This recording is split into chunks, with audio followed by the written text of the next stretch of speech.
Hi, it's John, and welcome to the channel. Friday, December the 5th, 7:02 a.m. with the big blue mug of coffee.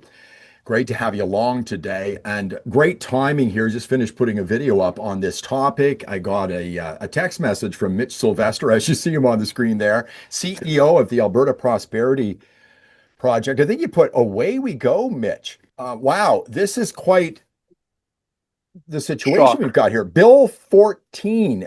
Did you know this was coming down the line, and how this is going to could change everything when it comes to a referendum for the Alberta Prosperity Project and the people of Alberta?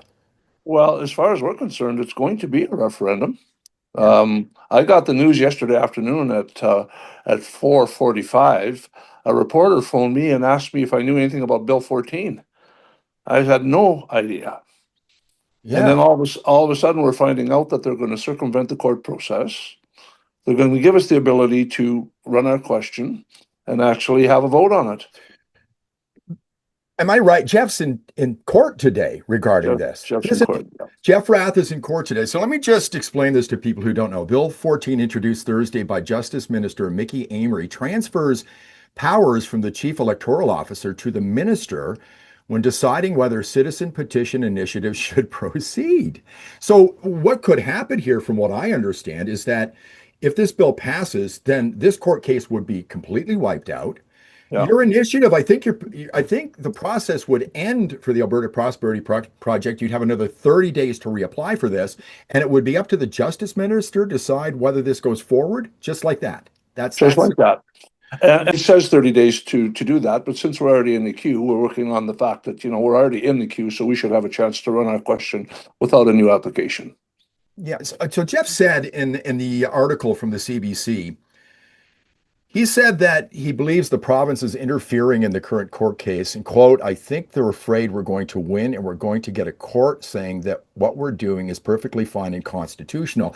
Now, the Alberta Prosperity Project, had a statement saying, Bill 14, an unintended gift to pro-independence Albertans that will remove red tape. Are those two comments, the one from Jeff and the one from you, do they conflict at all? Because he seems to think that maybe the province is scared that this is going to go forward. You seem to think that it's going to go forward, the referendum. Well, I really believe it's going to go forward. I don't think Yeah. from the communication I've had with them, Hmm. you know what, we're going forward.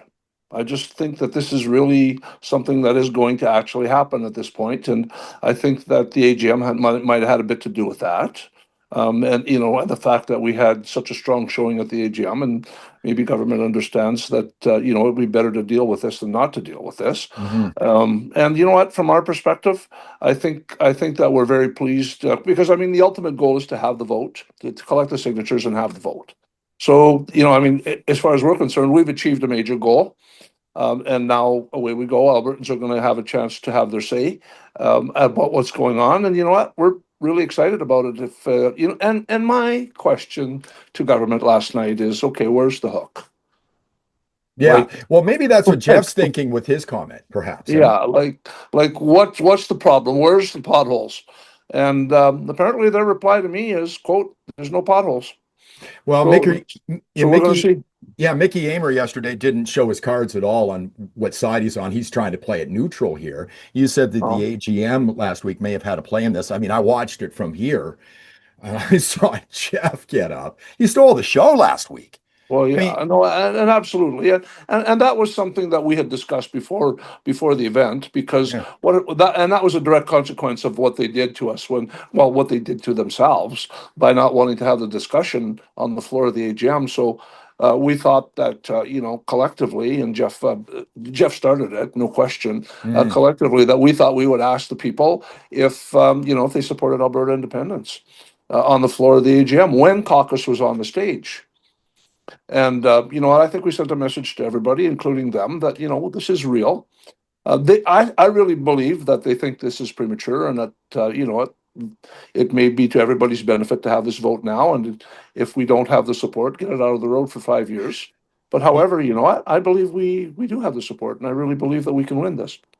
Yeah. So the other thing about that came out of the AGM last week was the fact that you got a majority of the people on the committee or in the who are running the UCP Mhm. right now. I think 5 out of 9, and I think other people, the other four, there are a number of them there who are pro-independence as well. Correct?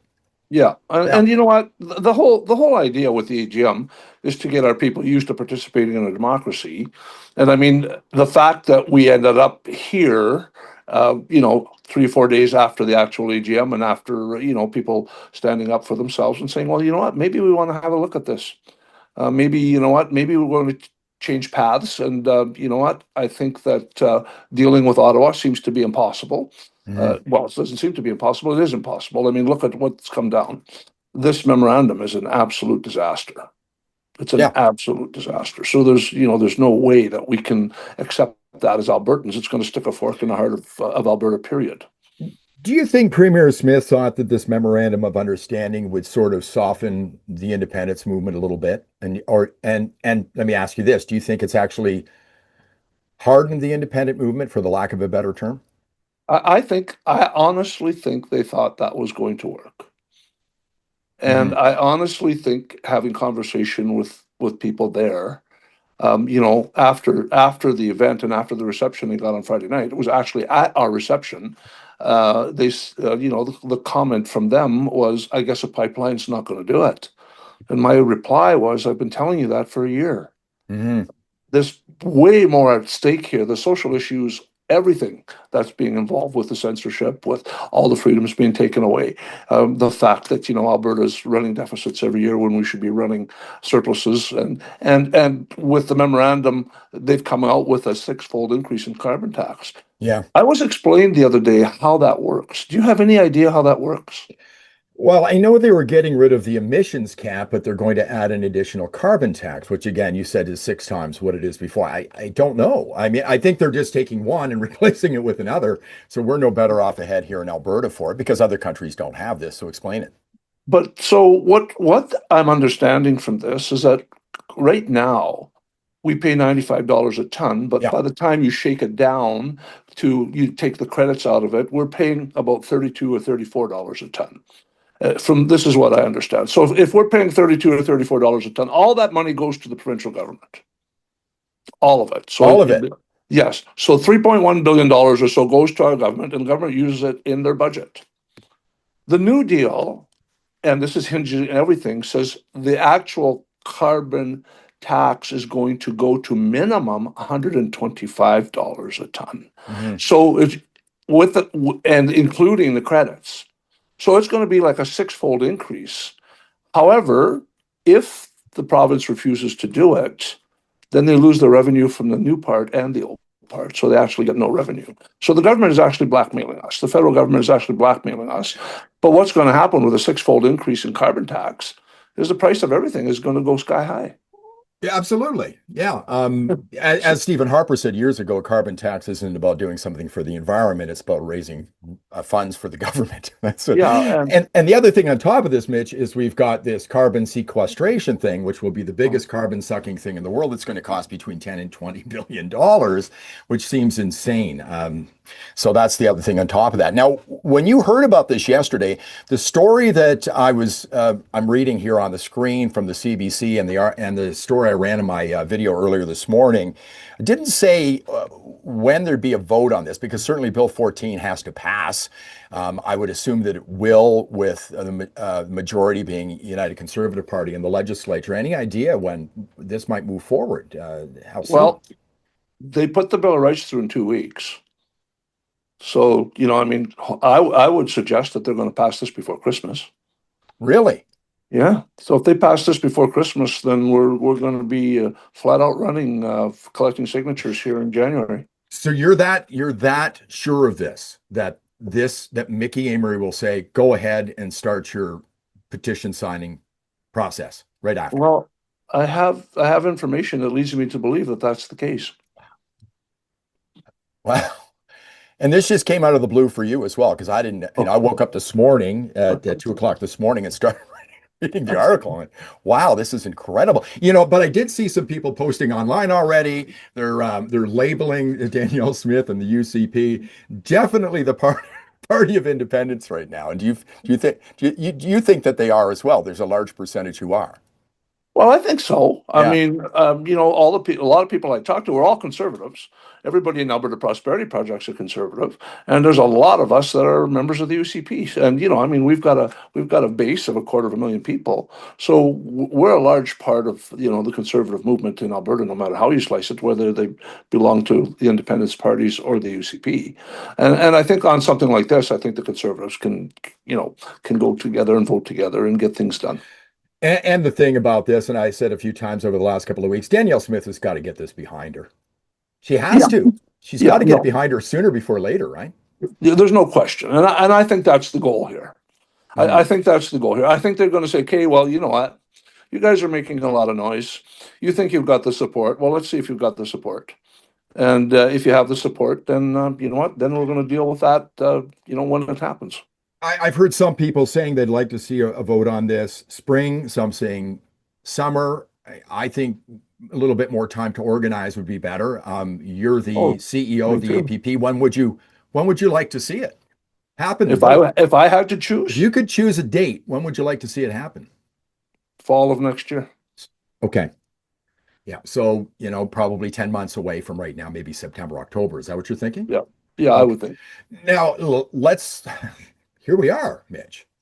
This Yeah, is, you're not telling me. well, I know. no, but here we are. I've been talking to you and I've spoken to you 3 or 4 times. I've spoken to Jeff. I've spoken to Dennis. I've spoken to other people about this, about finally getting to a vote. I'm going to ask you right now, how do we get involved to start getting signatures? How can people sign up? How can people go out there and start getting people to sign on the dotted line? Here's where we are now, Mitch. This is pretty Yeah, exciting. that is exactly where we are. Go to albertaprosperity.com, go to our website, sign our pledge, our commitment pledge so we can find you. And you know what? It's a commitment to vote. Mhm. So when they tell us that we have 120 days to collect the signatures, then your commitment to vote will be there. We'll be able to find you, and we'll get in touch with you, and we'll actually basically bring it to your area. Let me ask you this. There's the Forever Canadian thing is out there right now. This Bill 14 also discusses whether you can have a similar question within 5 years. It will be up to the Justice Minister to make that determination. And I think determine whether the questions are the same.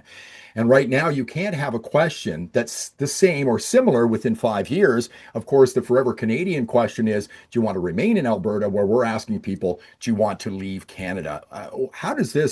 Where do you think this So stands right now? so in the Clarity Act, you can ask same questions if they're in different categories, right? Mhm. Yeah. So our category is a constitutional question. Theirs is a policy question.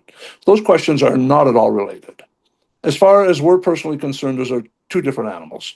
Their question is completely different than us. Now, it can be changed to comply with the Clarity Act, and Hmm. that's the Premier's prerogative. Like she could take that petition and change. She's got 400,000 signatures on a petition. Should she choose to, she could have the vote on the basis that there's 400,000 signatures there and change it to a constitutional question, and then it would be equivalent to ours. That's her prerogative. I think they got over 400,000 signatures on their petition. Mhm. You've got 250,000 people who've signed up to say they're going to sign the petition. Mhm. Is it 177,000 that we need in order to move forward? Is that correct? Is that the right We number? need 177,000 and about 1.8 million to win. What would you like to see on the petition? I mean, obviously it would be encouraging to know that you got a lot more than 177,000. Oh, absolutely. Yeah. We're going to aim to beat Lukaszyk's. Okay. Okay, that's great to know.